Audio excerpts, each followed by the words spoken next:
We stand by Israel's right to defend its citizens from terrorist attack.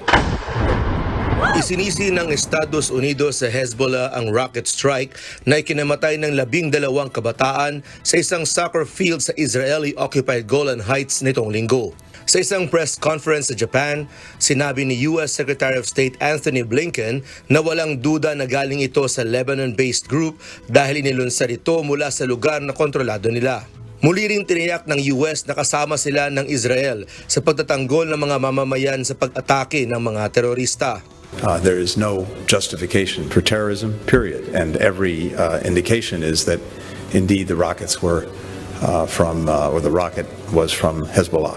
Nilinaw naman ni Secretary Blinken na sa kabila ng ironclad support ng Amerika sa Israel, mas naniniwala ang bansa na hindi dapat mag-escalate ang gulo at hindi dapat humantong ito sa mas malawak pang regional war.